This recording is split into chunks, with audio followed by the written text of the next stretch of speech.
Tonight we're going to be talking about a subject that's probably pretty close to most of us. The older people in the audience here tonight might not be as familiar with technology as some of the younger ones, but as you know, this is pretty common nowadays, isn't it? There's hardly a young person that doesn't have an iPhone or something very similar, smartphone, in their hand. And my wife and an older sister she takes out shopping each week have a laugh every week because they go and sit down for some lunch and they look around and they see people who are sitting at the tables near to them and they're not talking to each other, they're not looking at each other, they're on their phones. Now, they might even be texting each other just across the table, we don't know. But that is the way of the world today, isn't it? So the picture I put up there on the front of the screen probably describes the age in which we live. Now, some people say when I start this talk, well, you're going to attack technology. No, I'm not attacking technology. I'm using technology. I mean, you're looking at a screen. I'm looking at a laptop. Okay, so I'm using technology. It's not about attacking technology. You can use technology like any other tool or equipment. Most of you drove here in a motor vehicle. You could have ridden a bike, couldn't you? There's nothing wrong with a motor vehicle if you use it properly. It can be deadly if you don't use it properly, and so can technology. And we want to talk about the deadly challenge of technology and social media when it's not used in the way it ought to be used. And of course, sadly, the bulk of use of technology in our world isn't proper use.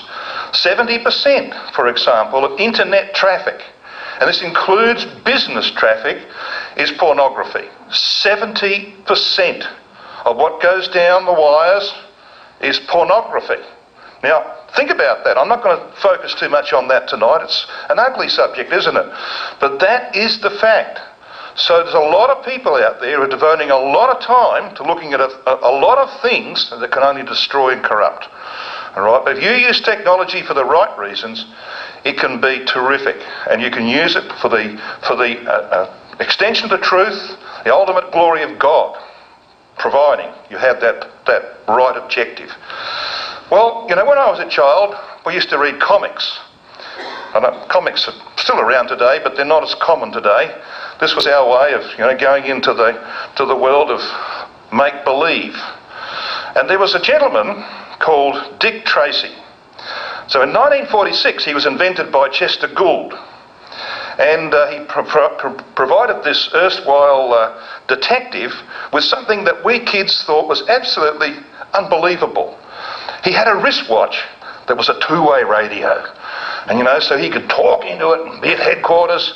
Well, today, of course, even 8-year-olds are going around with a phone in their hand, and they can contact anybody, anywhere in the world, with this iPhone or smartphone. So the age has changed, hasn't it? So these young readers like me of cartoons marvelled at the possibility of communicating with others via such a small and personal device. Now we've all got them. But is the world a safer and better place as a result? Well, I don't think so. Is society producing a better connected, caring and compassionate community through these modern gadgets that we all have? The dramatic effect of social media in these final days before Christ comes is quite amazing. It's just amazing how social media has brought about things like the Arab Spring, for example. People were communicating right across here, the Middle East. They were communicating and organising so that they had all these uprisings. And when the army went out, they'd say, well, the army's on its way. They'd have their smartphones. They'd be warning their people to get out of the way. So you see, modern technology has actually brought about dramatic changes in our world, especially there in the Middle East. So it's having an impact that we could not have imagined when I was reading my Dick Tracy comics in the 1950s and 60s. Now that probably ages me a little bit. You can probably work out my vintage from that, but but that's back in the 1950s and 60s. So what about smartphones? What can they do? Now you're going to see slides like this. I'm going to put up a biblical quotation. This one's from Ecclesiastes chapter 7 and verse 29. And you're going to see quite a few of these. Then we're going to look behind it and see what happens if you don't observe divine principles in the use of technology. In Ecclesiastes 7:29 we read, "Lo, this only have I found, that God hath made man upright, but they have sought out many inventions. Well, that's certainly true, isn't it? So, smartphone is better than a two-way radio like Dick Tracy had in his wristwatch. You can have genuine two-way communication. You can even have FaceTime now, can't you? You can get someone on there and you're actually looking at them. They can be across the other side of the world. You know, and they're also like a mini mobile computer. You can have access to the internet without restriction unless you've done the sensible thing and put some kind of guard. And I'll talk about that a bit later. Hence, through email, tweets. I mean, even President Obama is now tweeting, isn't he? So tweets and a plethora of other apps, they call them, provide unlimited capacity for the person who's on the go, who wants to communicate, can be anywhere in the world, communicate with anyone that he wants. GPS maps and tracking of other people's mobile devices is also now in vogue. Parents can tell exactly where their children are. They know exactly where they are because they're linked to the GPS device on the phones, and you can say, well, Johnny is going down such and such a street in Houston right now. And they know exactly where you are. So it's a boon for concerned parents, but a deadly weapon for others. This is the tragic story of what happens when GPS tracking is not used for the right reasons. This is a house in which murders were committed. It's a memorial near Seattle for 5 children who were murdered by their father, who then killed himself. How did he find where they were? Well, because he had a GPS tracking device, see? And he located them by that means, went in there with a gun and shot them. Some domestic violence shelters in the US learned from that.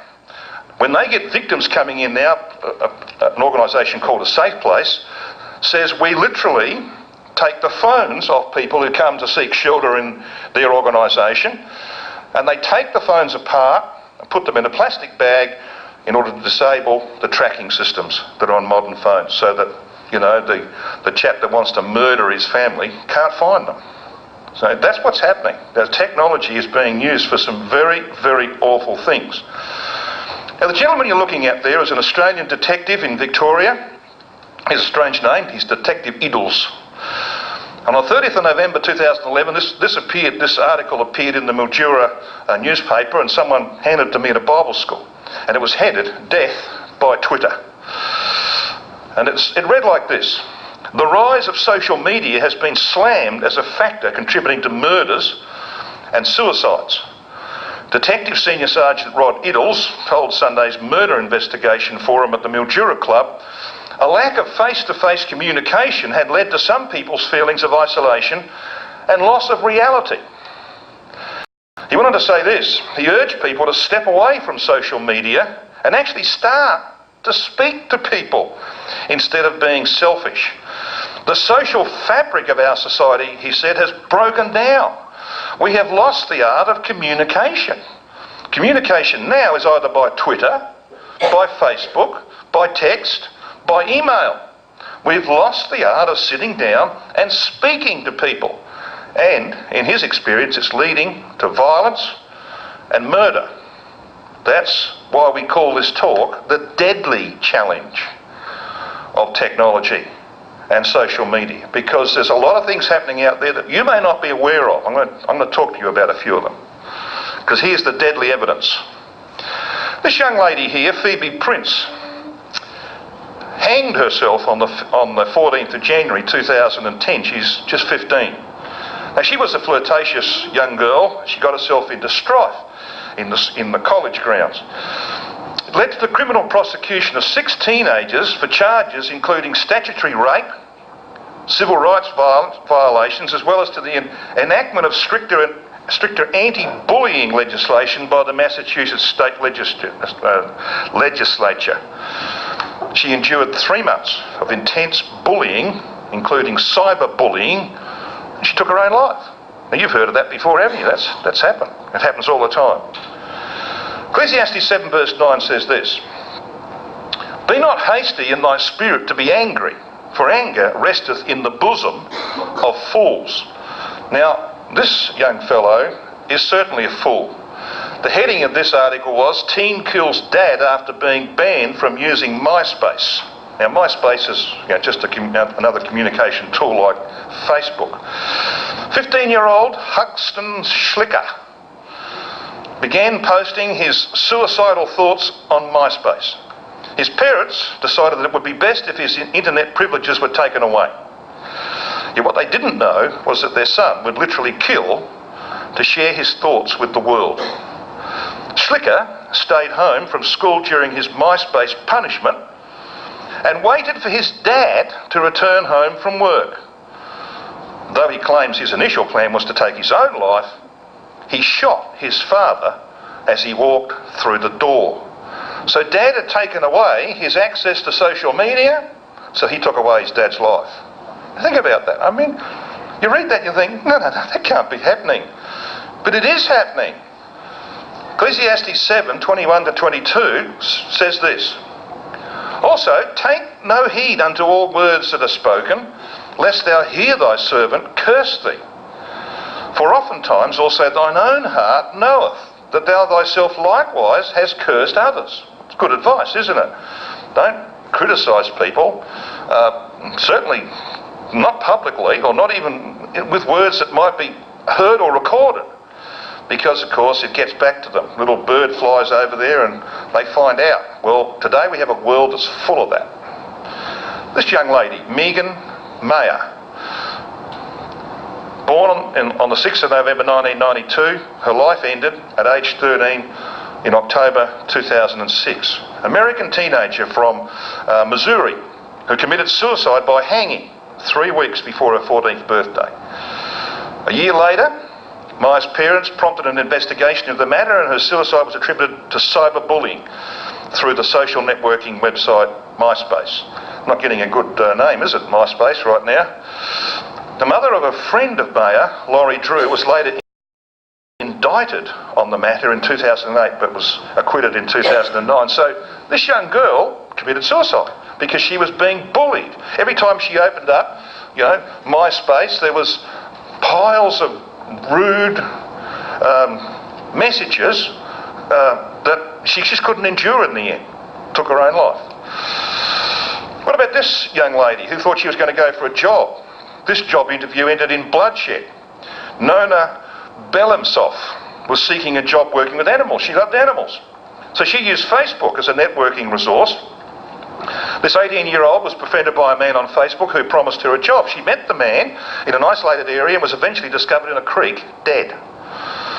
Her 20-year-old killer had created a fake profile claiming to work for an animal welfare group. And the detective on the case blamed social media, saying, "It's an area where predators and perverts and other people just get onto. You just don't know who you could be talking to." Well, this young lady didn't know who she was talking to. She ended up dead. Deadly, isn't it? So we're talking about the deadly challenge, not just from this perspective alone, as you're going to see. One final thing, the deadly evidence. The recent death of this Nigerian girl. She met some friends. We're going to talk about Facebook friends in a minute. She met some friends on Facebook, and they invited her to go with them south. So she went in the car, trusting them. She was viciously murdered while travelling from Abuja to Lagos in Nigeria. She hadn't told anybody where she was going. There are thousands. You can look them up on the internet. There are thousands of similar cases of the misuse of social media.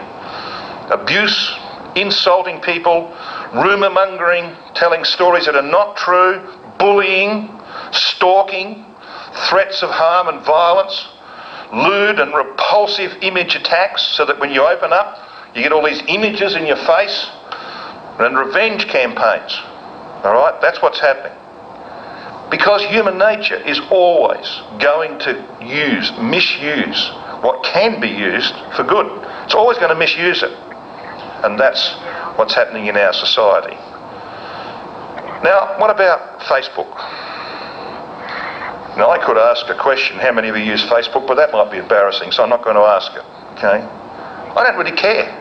I don't use Facebook, and I'm going to tell you why. I'm going to show you why I don't use Facebook. Oh, my kids do. My kids tell me, I saw this on Facebook. All right? I saw that, I saw this.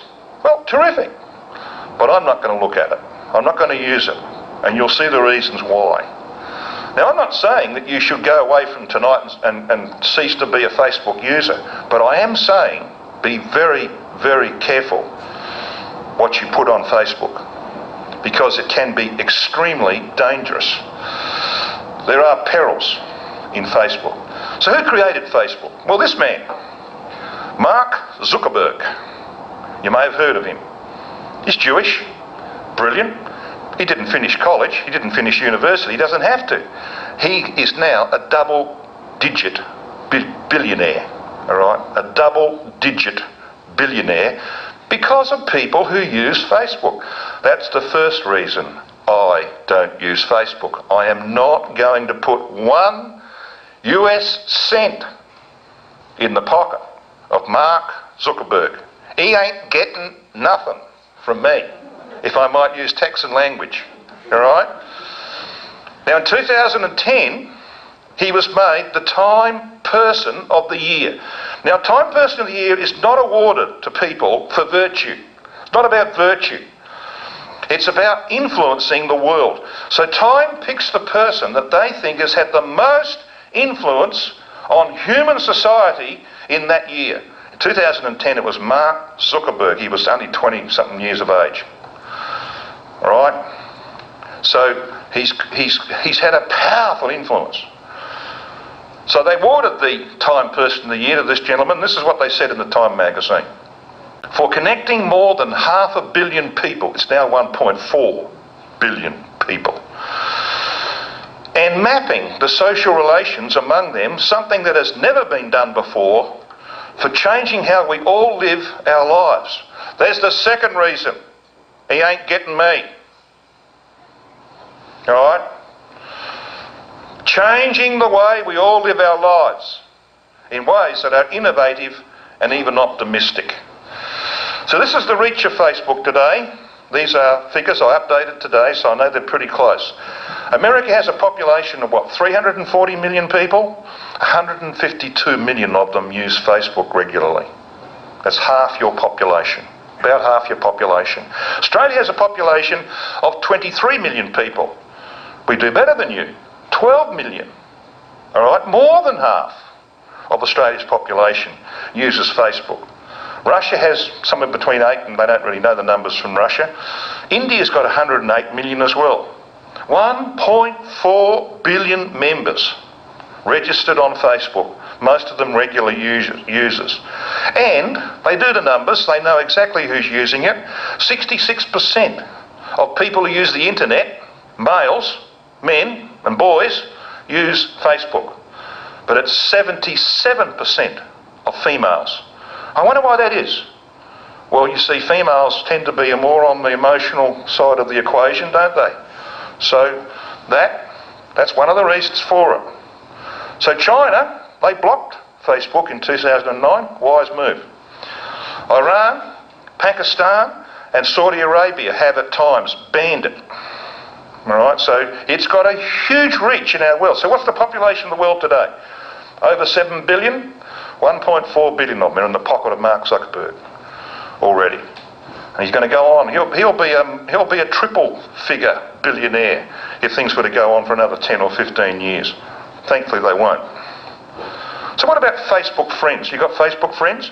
My son, while I've been away, my wife wrote to me and said, Ben's very upset because he had a Facebook friend in America who dropped him off her list. Well, who cares? Anyway, but he was quite upset. Now, Facebook friends. Obviously, social networking is the aim of Facebook, isn't it? And the average number of friends around the world, they say, is about 150. So people say, I've got 150 Facebook friends. And 75 languages are used with a unique translation system. So you can talk to someone in China. They might be talking in Chinese, but the translation system will put it in English for you. And your English gets put into Chinese. Now, there may be something lost in translation, but you find that out by hard experience.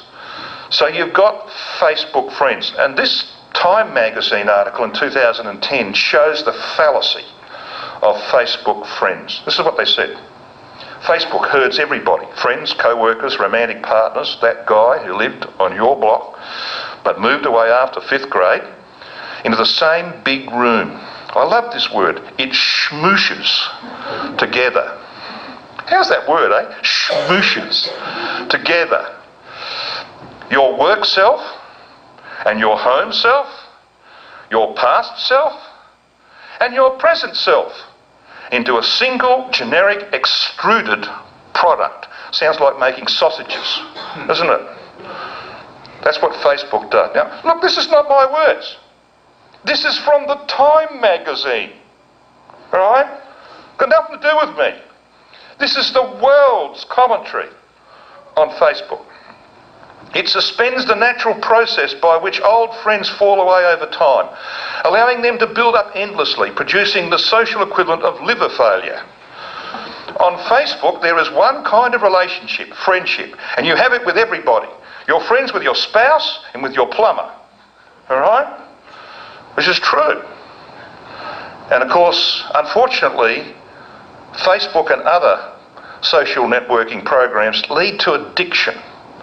And that's what Time magazine calls the addiction of disclosure. You're addicted with telling people about yourself. You know, you read, I can't believe the things I hear. I have my children come to me and say, they just read something from Facebook, there's a sister on there who's describing how she's putting on her gloves to wash the dishes. And there was a hole in the finger. Well, who cares? But that's the addiction of disclosure. And they say this about it. But there is another danger, which is that instead of feeling forced to share, we won't be able to stop ourselves from sharing. That we will willingly, compulsively violate our own privacy. Relationships on Facebook have a seductive, addictive quality that can erode and even replace real-world relationships. It's good commentary, isn't it? Time magazine. And that's 5 years old. A lot more damage has been done in that 5 years. Friendships multiply with gratifying speed, and the emotional stakes stay soothingly low. Where there isn't much privacy, there can't be much intimacy either. It's like an emotional Ponzi scheme, where you keep putting energy in and getting it back tenfold, even though the dividends start to feel a little fake. All right? It's pretty right. So here's one woman's addiction on Facebook. She couldn't stay away for long enough to do an exam, to get a job. An article published earlier this year in European Psychiatry presented the case of a woman who lost her job to a Facebook addiction. And the authors suggested it could become a diagnosable ailment. The woman in question couldn't even make it through an examination without checking Facebook on her phone. All right, so she goes in for an examination, an hour or so. She could not last an hour without getting out the phone. I wonder how many friends I've got now. Isn't that ridiculous? But that's what's happening to people in our world. And I'll tell you something, I know it's happening to some Christadelphian young people. All right. So that's why we want to point out the deadly challenges of social media. Facebook addiction. So test yourself. If you answer yes to these questions, you may need a Facebook intervention. Do you lose time at work due to Facebook? Do your spouse or children complain about the amount of time you spend on Facebook? Do you use Facebook because you feel shy dealing with people? Do you sense loss of effective control of your time when using Facebook? Does using Facebook decrease your overall ambition in life? Do you feel compelled to check Facebook several times daily? If you answer yes to any of those, you might have a diagnosable disease. So says Time magazine. And you know, you can actually pay money now. My wife pointed out to me just a little while ago, she said, you know that you can now go to a clinic here in Brisbane for technology addiction. All right, so you can go to a clinic and pay them $2,000. They'll cure you of your Facebook addiction. Come on, please. I've got much better ways I can spend $2,000. How about you? All right? That's just ridiculous. But it's the world we live in. So young people, don't get the diagnosable disease. Now you might say, well, okay, I can handle all that. I'm not addicted. But there's other dangers, and I want to point them out too. Dopamine. You heard of dopamine? Dopamine plays a major role in the brain system. It's responsible for reward-driven learning. Now, this is why people become addicted to pornography and other things, all right? Because you see, they look at this stuff, and human nature being what it is, it takes some delight in it, all right? And this dopamine is released in the brain. And what it does, it's like the addiction, like someone who's got alcoholic addiction or addiction to cigarettes, to nicotine. It's a similar thing to that. And you can get on the internet and you can see, well, there's all sorts of videos on there about the problem of dopamine. Every type of reward that has been studied increases the level of dopamine transmission in the brain. And a variety of highly addictive drugs, including stimulants such as cocaine, methamphetamine, act directly on the dopamine system. There's evidence that people with extroverted, that is reward-seeking personality types, tend to show higher levels of dopamine activity than people with introverted personalities, so says Wikipedia. So dopamine is a problem. That's what causes addictions. You know, you get a reward, you do something, you get a reward, and the dopamine says, well, I'm going to sort of lock that away, and next time it'll be easier to do it. All right? Easier to get down that same path, and it gets worse and worse until you are totally addicted. And addictions are hard to overcome. Another reason why I don't use Facebook and similar sort of programs. I'll stick with email, thanks. All right? Email's fine. But what about Facebook's threat to the truth? It's a threat to individuals, but what about its threat to the truth? Currently, Facebook is used by Christadelphians, and I know this to be the case because I've been shown the printed versions of it, to publicise their reasons for voting in political elections. We have people in our community in Australia who go and vote in the federal elections and publicise it on Facebook that they're doing it. They want the world to know, and they want the rest of Christadelphia to know that they are voting for politicians, all right? Clearly to influence others to do the same and to follow their example. There are people in our community who are using Facebook to push women's rights issues with a view to achieving equality for sisters in the leadership of the brotherhood and ecclesias. There are people using it to publish wrong doctrine and diverse prophetic interpretations that are not in alignment with what we as a community have held for 160 years. There are people using it to confuse the world about what the Christadelphian community stands for. That's why the danger is nowadays you have people, you get them into seminars and you try and get them to look at the Bible, and then someone says, well, you've looked up Christadelphians on the internet?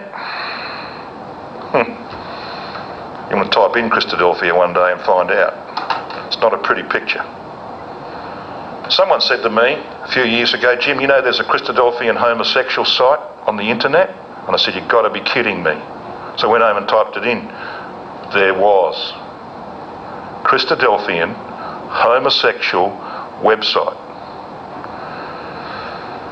No wonder we can't get people. Because they just get on the internet and look up the community. We shot ourselves in the foot. All right? That's the deadly challenge. That's what it's doing to the truth. And it connects undesirables like those people I've just been talking about in our community. Well, Facebook has many, many buildings that look like this inside. You know what that is? That's where they store all the data. Do you know that there's not one single keystroke using Facebook that's been lost? Not one.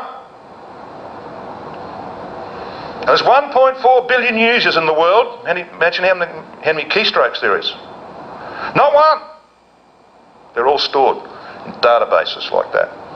That's why Facebook as an organisation continues to buy vacant factories. When factories close down in America, they buy vacant factories. Why? Stuff them full of databases so that nothing that goes on Facebook ever disappears.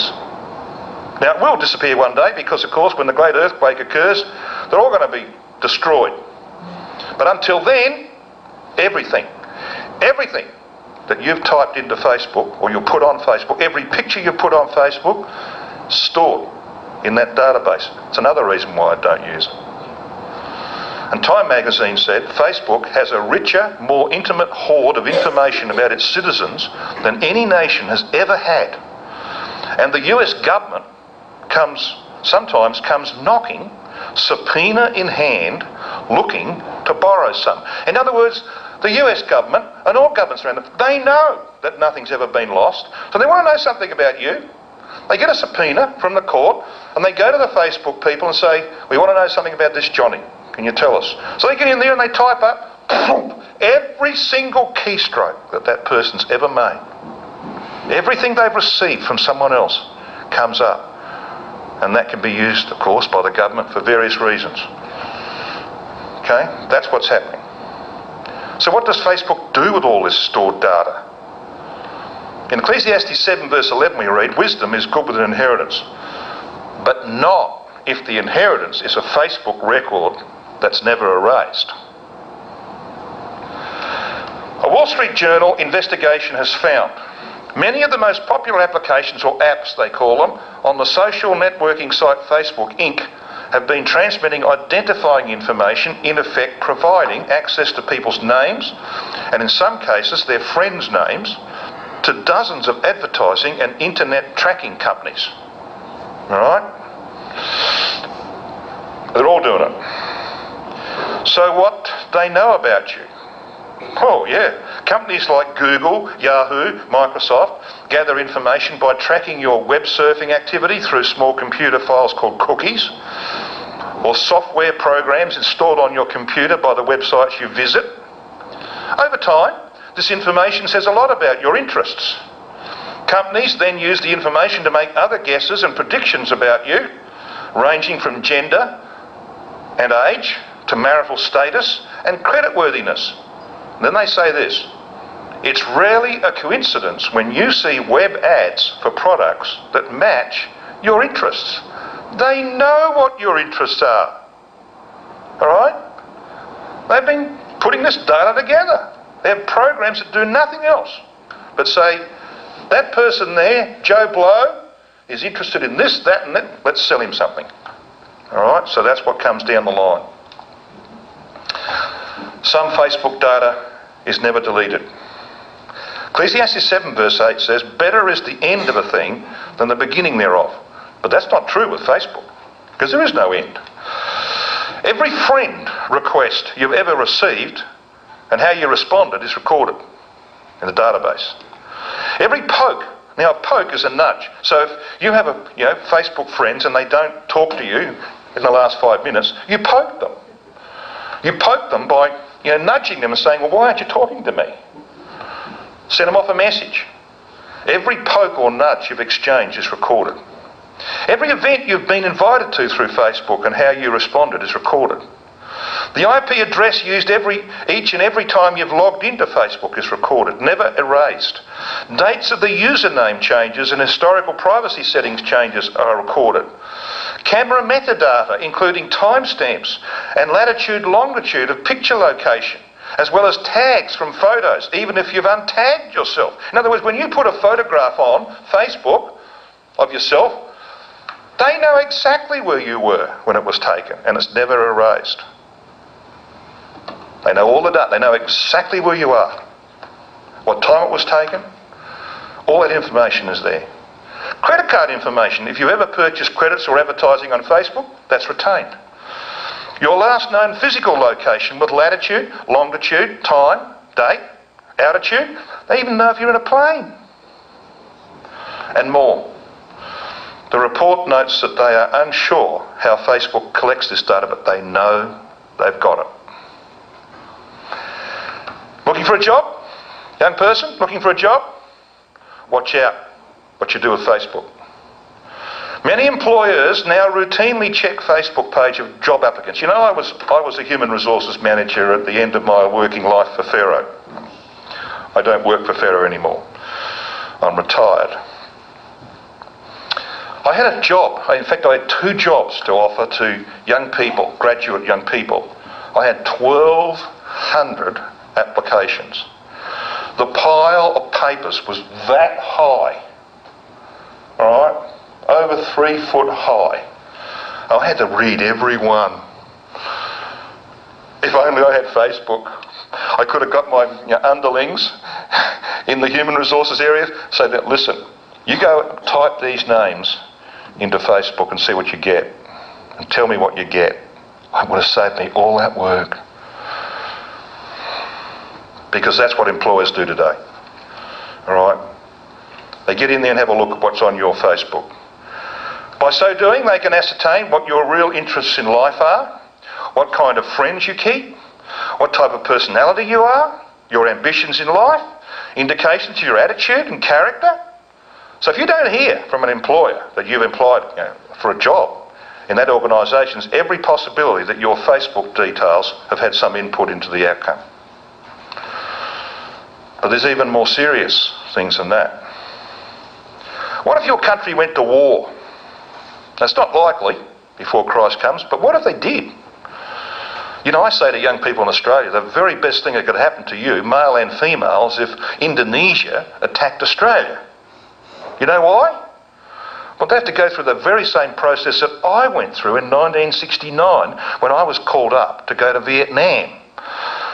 And I ended up in court having to defend my faith with a Crown prosecutor trying to tear me to shreds and looking into my past history. It would be the very best thing for our Christadelphian young people. Problem today would be that too many of them use Facebook. There would be a call-up. I don't know about your country, you've got females in your army, haven't you, now in the front lines? Yeah, well, you see, that's what happens. You ask for equality, ladies, and that's what you get. You go on the front line. Okay? So now the call-up would be both male and female. Equal. You would seek exemption, of course. If you're a Christadelphian, you'd seek exemption from military service, both non-combatant and combatant. That's been our policy as a community, and that's exactly what I got. Exemption from military service, both forms. The court case would require you to defend what you have said and done in the past against your claims of being a conscientious objector. So, for example, young men, if you've gone out, you know, and you love shooting guns, and you're out there and you put video or pictures of yourself, you'll be in strife. You will be in strife. My best friend, who was my best man, was in strife because his father, who wasn't in the truth, had a television set in the house. And the prosecutor asked him, "So you watch movies?" "Yeah." "Violent movies?" "Yeah." "Well, why can't you go to war?" Play violent video games, young men? Not a good policy. Because if there's a record, they'll find it. And they will haul you over the coals like you've never been hauled over them before. I know. I had friends who went through it. And I went through it. You know, my father used to have a gun. We used to go and shoot rabbits when I was a kid because that was the only way we put meat on the table. We didn't have enough money to couldn't buy steaks like Texans do, all right? We had to eat rabbit. Ever tried rabbit? I can't stand the stuff now. Anyway, my father sold his .22 rifle a year or two before my court case came up because he knew I'd probably be called up. So that when I got to court and they asked me, "You got a gun in the house?" No. No guns. Now saying that in Texas, I mean, that's That's sacrilegious, isn't it? In Texas? Well, think about it. They will pick on anything that they can get, and if you're on Facebook and you've got pictures on there of things that you've done, they'll find it, because it's not erased. It's in that database. All you've got to do is get a subpoena and go down. They can get the whole story on you, just like your employer can. Crown prosecutors would carefully examine social media data for clues to inconsistency. And that's what it's about. They want to know whether or not you are a genuine Christadelphian, a genuine conscientious objector. And they will pin you down. Now this is Time's summary. Warning of distortion. We are running our social lives over the internet, and an infrastructure that was not designed for that purpose, and we must be aware of the distortions it creates, or we will be distorted by them. Not my words. That's Time magazine, 27th of December 2010. And this is Time magazine's view. But what about the Bibles? Can you afford to allow social media in any form to rule your life? You can answer that question for yourself. Can you afford to allow social media, in whatever form it is, to rule your life? So what are you going to do about it? Well, as we come to the end of this talk, I want to just suggest a few strategies. I mean, you can point out the dangers, can't you?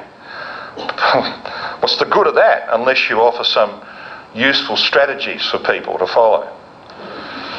Now, you might not in fact need a Facebook intervention. You might just need what you've got tonight, a reality check.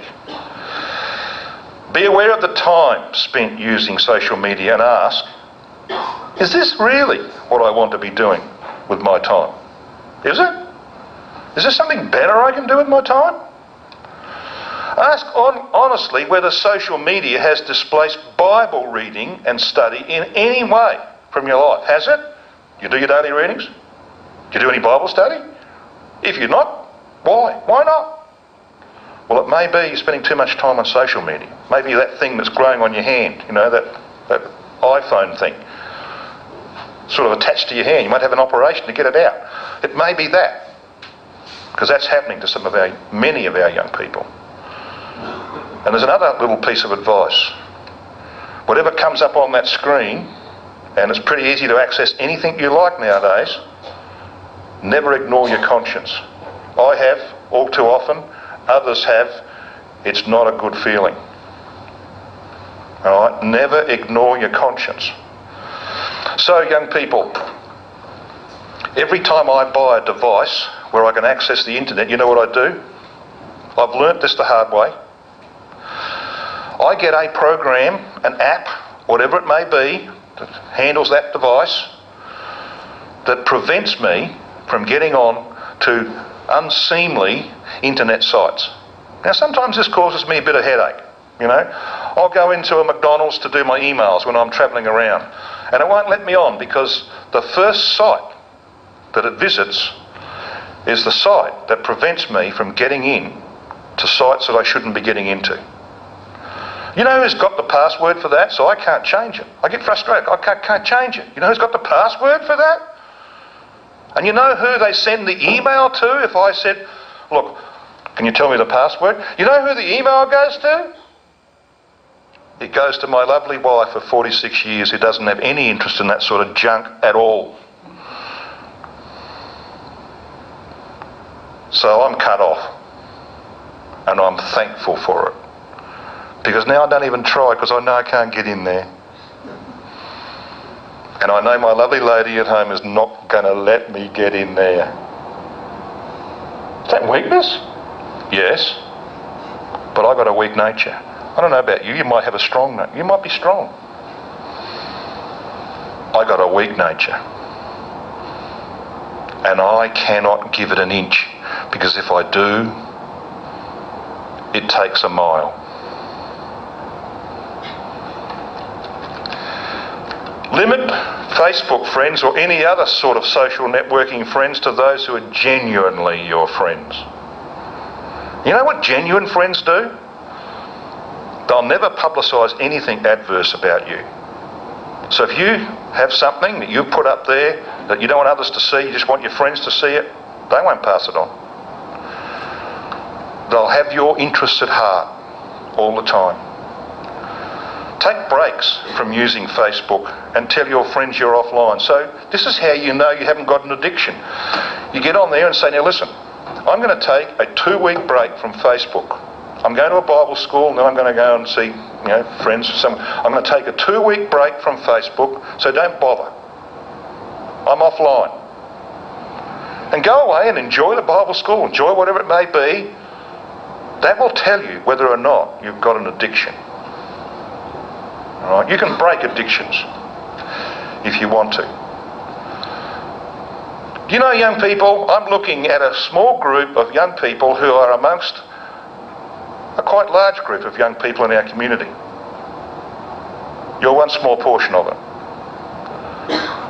And you are the most sorely tested generation of young people in Christadelphian history. Did you know that? You are.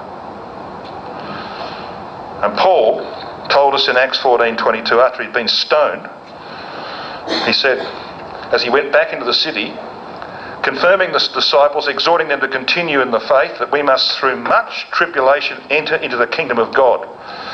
The Lord Jesus Christ in Revelation 7 verse 14 said, these are the glorified saints, these are they which came out of great tribulation and have washed their robes and made them white in the blood of the Lamb. Now, what's that word tribulation? It's this Greek word, thlipsis. You don't want to say that if you've got a lisp. All right? Thlipsis. It simply means pressure. Through much pressure, we will enter the kingdom. These people came out of great pressure. And I like this verse in Revelation 7:14 because, you see, you can be defiled by technology. You can be defiled by it. And I'm the first one to put my hand up because I've got an inquisitive nature. When we're driving along in a motor vehicle, my wife sees nothing. I see everything. I say to her, did you see that? What?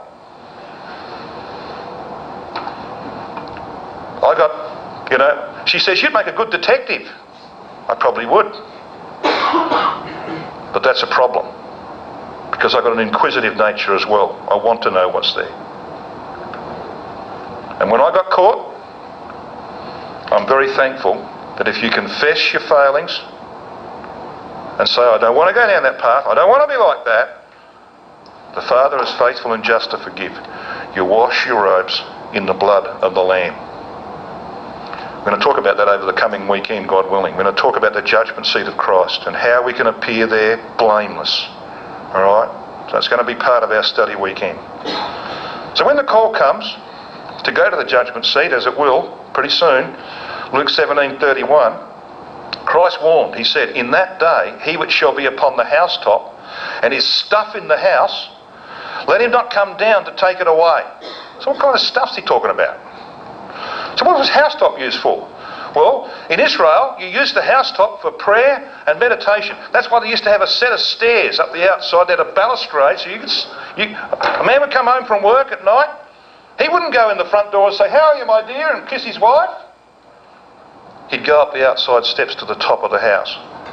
And there he would pray and meditate in preparation so he could go down into the bottom of the house and perform his obligations as a father and a husband. All right? That's what the housetop was for. That's why it was based on the crown of the altar of incense. The balustrade was like the crown that was around the top of the altar of incense. It was a place for prayer and meditation. So what's on most housetops today? Antennas, aren't they? This word stuff that Christ uses in Luke 17, skuos, which I like that word, skewed, means implements, equipment, apparatus and gadgets. So when the angel comes to your place, knocks on your door in the evening, and that's when they will come, in the evening, like they did with Lot, remember? You expect people to be home in the evening, can't you? When they come and knock on your door in the evening, what are you going to grab to take? You're going to stuff a few clothes into a little bag? What's the first thing you're going to grab? Well, you certainly wouldn't grab hold of the refrigerator, would you? You know, you wouldn't get this huge thing. I'm going to take this with me. No. But I'll guarantee that some people will automatically reach out for their iPhone because they can't live without it.